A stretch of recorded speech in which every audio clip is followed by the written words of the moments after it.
Good morning, ভালনে সকলোৰে? আশা কৰোঁ সকলো ভালে আছা।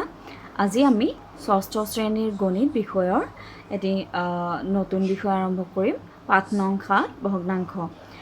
ইয়াৰে বিষয়টি হৈছে মিশ্ৰ ভগ্নাংশলৈ কেনেদৰে ৰূপান্তৰ কৰিব পাৰি, নাইবা মিশ্ৰ ভগ্নাংশৰ পৰা প্ৰকৃত বা অপ্ৰকৃত ভগ্নাংশলৈ কেনেদৰে ৰূপান্তৰ কৰিব পাৰি।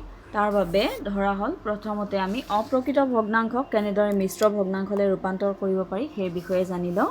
ধৰা হ'ল 10/3 এটা অপ্ৰকৃত ভগ্নাংশ, এইটো হ'ল 3/10। এইটো মিশ্ৰ ভগ্নাংশলৈ নিব লাগিলে আমি 3ৰে সদায় 10টোক হৰণ কৰিব লাগিব। হৰণ কৰিলে আমি পাম 9 বাৰ যাব 3 3 গুণ 9, হাতত 1 থাকিল। গতিকে 10/3 মিশ্ৰ ভগ্নাংশলৈ ৰূপান্তৰ কৰিলে হ'ব 3 সমস্ত 3/1, 3 সমস্ত 3/1।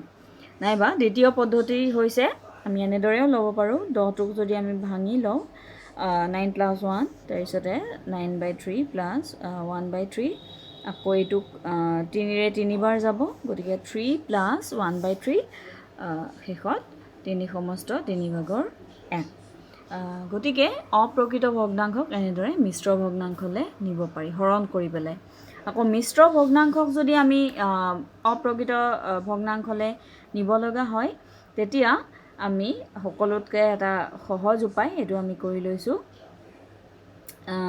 এইটো আছে 5 সমস্ত 7/3। এইটো এটা মিশ্ৰ ভগ্নাংশ। এইটোক যদি আমি অপ্ৰকৃত ভগ্নাংশলৈ নিব লাগে, তেতিয়া 5 পূৰণ 7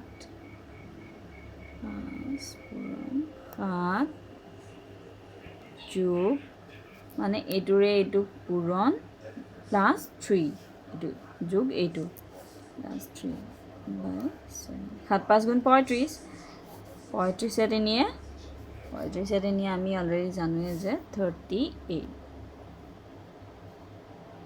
গতিকে এইটো মিশ্ৰ ভগ্নাংশৰ পৰা 5 সমস্ত 7/3 প্ৰকৃত বা এইটো অপ্ৰকৃত ভগ্নাংশ, অপ্ৰকৃত ভগ্নাংশলৈ নিলে হ'ব আমাৰ এইটো। আশা কৰোঁ সকলোৱে বুজি পাইছা পদ্ধতিকেইটা। ধন্যবাদ।